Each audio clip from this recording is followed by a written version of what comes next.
Good evening students and everyone, how are you. NEET NTA ने notification जारी किया और एक जो थोड़ा सा पिछले नोटिफिकेशन में जो इनिशियल नोटिफिकेशन आया था उसमें जो एक भ्रम था कि आप फॉर्म जब सबमिट कर देंगे तो दोबारा आपको फॉर्म में किसी भी तरह का चेंज या करेक्शन करने का मौका नहीं मिलेगा। हालांकि हम सभी को पता है कि प्रीवियस ईयर तक करेक्शन विंडो खुलती थी, लेकिन अभी तक था कि ऑफिशियल कोई अनाउंसमेंट नहीं था। तो इसलिए एक मन में बच्चों के डर था कि कहीं अगर मुझसे कोई छोटी मोटी मिस्टेक हो गई, बाद में पता चला कि वो मिस्टेक हो चुकी है, तो क्या मेरा फॉर्म रिजेक्ट हो जाएगा। इस तरह के जो डायलेमा थे उसको दूर करते हुए एनटीए ने एक बहुत अच्छा काम किया है, जिससे बच्चों को पढ़ने में मदद मिलेगी। पढ़ने में मदद क्यों? क्योंकि आपके मन में इस समय पढ़ाई का ज्यादा ख्याल आना चाहिए, क्योंकि नीट के एग्जामिनेशन आपके लिए काफी नजदीक आ गए हैं। Instead of thinking about the form सही भरा या नहीं भरा, तो ये नोटिफिकेशन एक बार आप देख लीजिएगा। आपने इस नोटिफिकेशन के अकॉर्डिंग एक्शन नहीं लिया है तो अब ले लीजिएगा। आइए नोटिफिकेशन आपके सामने रखते हैं। Here is better NEET's website and this is information 1. Attention candidates, Aadhaar authentication or data issues. Dear candidates, if you have encountered Aadhaar authentication or data issues during the registration, please log in using your application number and password. Aadhaar login is disabled. Re-verify your Aadhaar and correct any error. आप वापस login करिए। Login के लिए application number आपको मिल गया होगा, password आपने generate कर लिया था, उससे जाके लॉगिन करिएगा और लॉगिन करने के बाद आप आधार का ऑथेंटिकेशन एक बार फिर कर दीजिए और सारी चीजें वेरीफाई कर लीजिए कि वो आधार आपका ही है।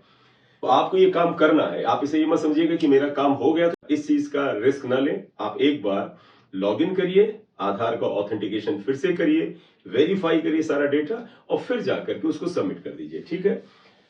दूसरी इंफॉर्मेशन है, attention candidates, uh correction window shall open after the registration is completed for candidates who have completed payment and need to rectify information. यानी आपके लिए करेक्शन विंडो खुलेगी जिस दिन बेटा रजिस्ट्रेशन की डेट खत्म हो जाएगी, यानी 9 मार्च के बाद ये विंडो ओपन होने वाली है। लेकिन एक कंडीशन है, जिन लोगों ने पेमेंट कर रखा है, तो आप देखिएगा, ये गलती मत करिएगा कि आपने पेमेंट नहीं किया है या आपके अनुसार पेमेंट आपने कर दिया है, आपके बैंक अकाउंट से पैसा निकल गया है, लेकिन अगर किसी तरह का आपके पास क्लैरिफिकेशन नहीं दिया है वेबसाइट ने कि यस पेमेंट इज मेड, तो फिर आपका पेमेंट नहीं माना जाएगा। तो आप देख लीजिएगा ध्यान से कि जब आपने पेमेंट किया, आपके बैंक से पैसा भी डिडक्ट हुआ और साथ ही साथ आपको कंफर्मेशन ऑफ द पेमेंट मिल चुका है, तभी आपको करेक्शन का चांस मिलेगा। अगर पेमेंट वाला स्टेप आप कंप्लीट नहीं करते हैं तो आपका फॉर्म कैंसिल माना जाएगा। Information 3 है, attention candidates, candidates are strongly advised to use only their own Aadhaar for registration process as it would be used as various stages during the NEET UG 2024 processes including entry at the examination center and the admission in medical colleges. इनकी advice है, strongly advice ये दे रहे हैं कि आप अपना आधार को ही registration में मेन वेरिफिकेशन प्रोसेस के फॉर्म में यूज करें।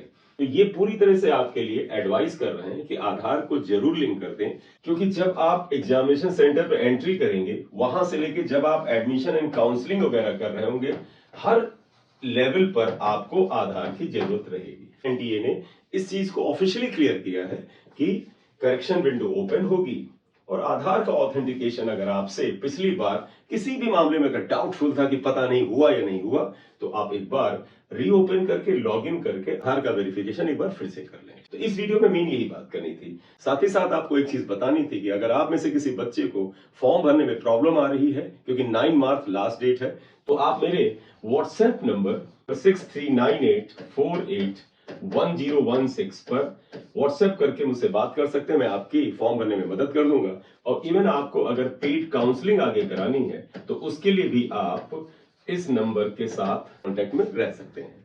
Thank you very much for watching the video. This is M Singh sir here. और किसी तरह के नीट में हेल्प की जरूरत है, इंफॉर्मेशन की जरूरत है, you can make WhatsApp message to me. Thank you.